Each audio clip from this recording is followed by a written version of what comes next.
the Technics EAH TZ700. Let's talk about it.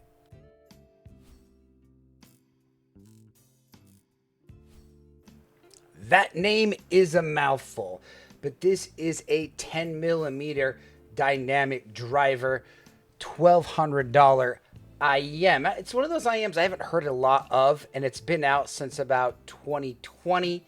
So let's get into this IEM and talk about what this is. First, by starting off with the build quality of this IEM.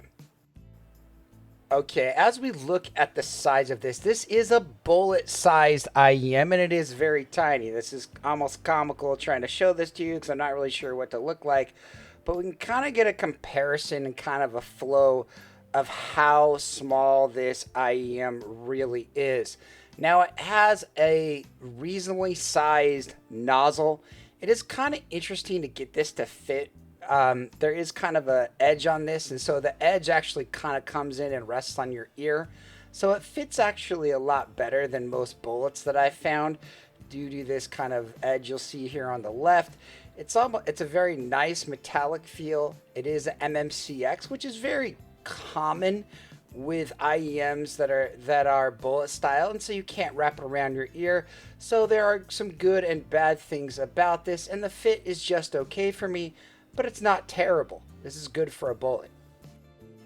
There are two cables with this, so we'll do a quick review of both of them. But the big thing to note is that there is like a right red on this, and you can kind of tell like in the right light.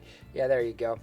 And that, you know, it's an overall nice cable, but it doesn't wrap around your ears. This one terminates in a 2.5, so it's kind of a little bit small, so that's kind of something to think about.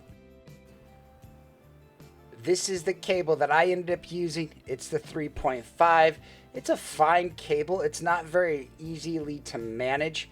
Its chin slider is very nice. It stays in place, and its Y split's kind of nice. I mean, the cable itself isn't super exciting, and being an MMCX, it's a little bit more challenging to swap out.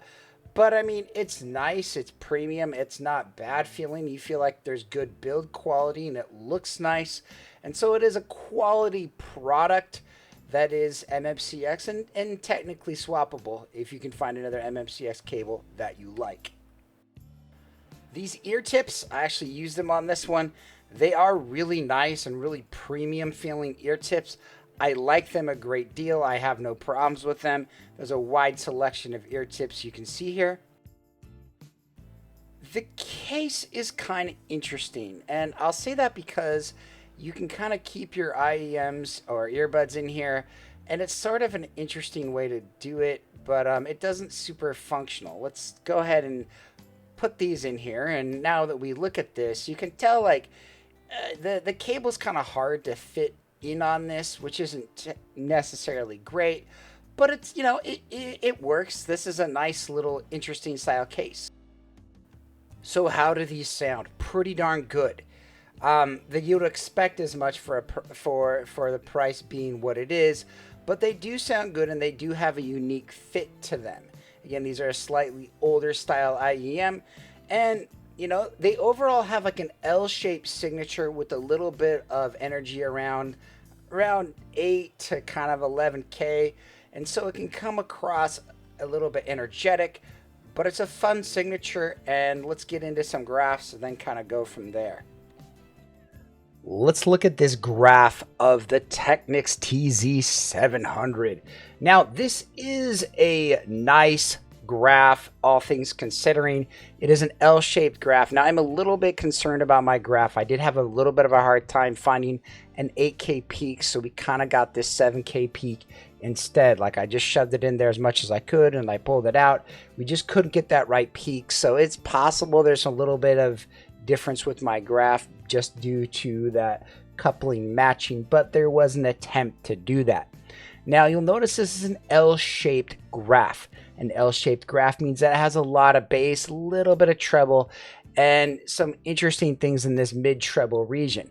I want to show you some other L-shaped graphs that I like a bit and kind of go from there. The next set I want to talk about is the Zigat X HBB Jupiter. The Jupiter is a very nice set. It has very good and strong bass. It has a little bit more energy in this 2 to 3K region, which I think is really nice. I also think it has a little bit less energy in the 6 to 10K region. There's just a little bit less of this kind of airy presence to it. But both sets are very, very technical and sound good in ear with no major fault. I do think the Jupiter is a better set, but it's also more expensive and a little bit newer with different drivers. Just something to kind of note. Another one to look at, this is another single dynamic driver. These two are kind of opposites. I really like the bass in the TZ700. I think it's fantastic. I really like this sound signature of an L-shaped set. Now, I think a lot of people will like the Technics, especially if you like a mid-focus set. If you're looking for something with a lot of bass, the Technics TZ700 could be an absolute winner. It's a fantastic set, but it has some kind of concerns if that's what you're worried about. Another one I really like, kind of at this ranking level where I like, is the Symphonium Crimson. I like the Crimson, but the Crimson, even though it has a nice bass shelf, it had very hard dynamics. Now, both of these have weird fit issues, so I'd recommend you to demo them first. The Technics, because it is a bullet style IEM, and the Symphonium Crimson because the shell is a little bit large and hard to manage. Just something kind of note. There's a lot of air in the Crimson that can come across a little bit unnatural and a little bit U-shaped. Whereas the Technics feels a little bit more natural, a little bit more right, and a little bit less energetic, and just I don't know. I think it's a better all around set than the Crimson, and I like the cohesiveness of the driver with it. But your mileage might vary on all these. Another one I like, I feel it's about this level, is the AME Raven. I think the Raven's a great set. It's kind of like a lot like the Twilight. It has a lot of better drivers. It's a nice looking set with great air on it, but again, it lacks bass and dynamics to make it really fantastic. Another one in this category or about this price is the Hype 10. I think the Hype 10 might be the better way to go. Great air, great detail, really nice set, really good features with it. Now, another one to look at is the Afu Explorer. If you're looking at a sound signature that's an L-shaped set, that's a little bit cheaper, that's a little bit more standard 2-pin, this could be for you.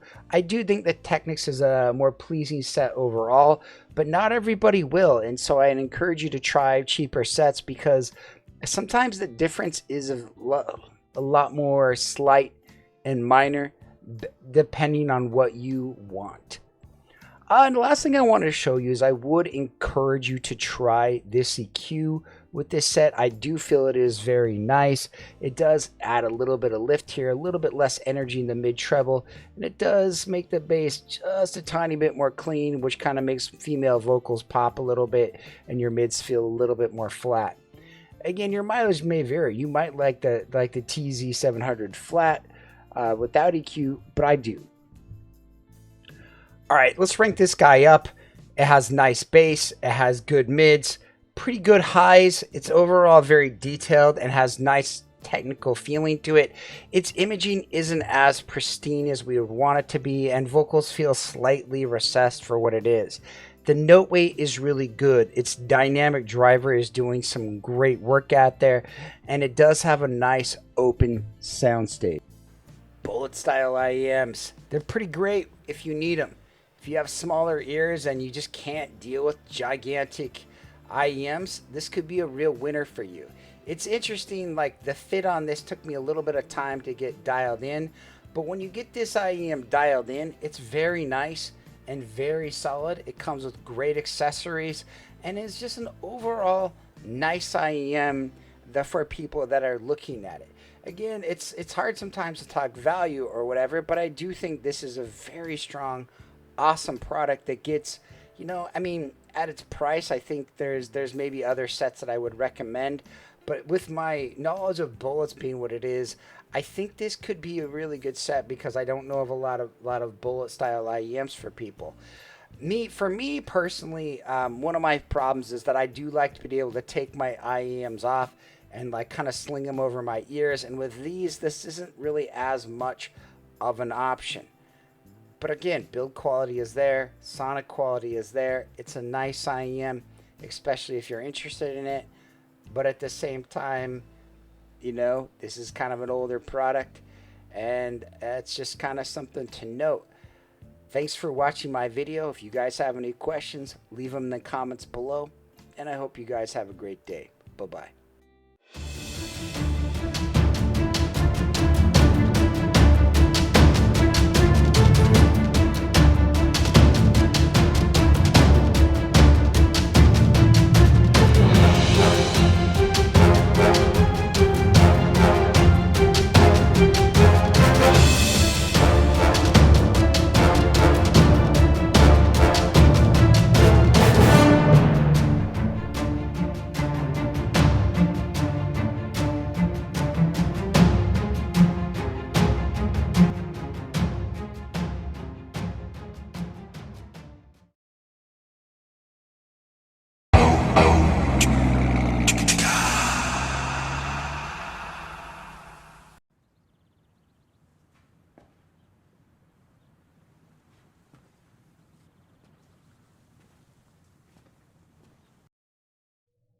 You're still here. It's over. Go home. Oh, you're expecting a teaser for our next video. Well, we don't have that kind of money. What are you expecting? One of those store reviewers to show up in a saucy little leather number? Go. Oh, I can tell you one thing. We are going to have a collab video. We have no idea what it's going to be. Probably Kryn, maybe Chris, or Joyce. Don't deny it. She's got range. Go. Get out of here. Go. Go! Go. Go on with you!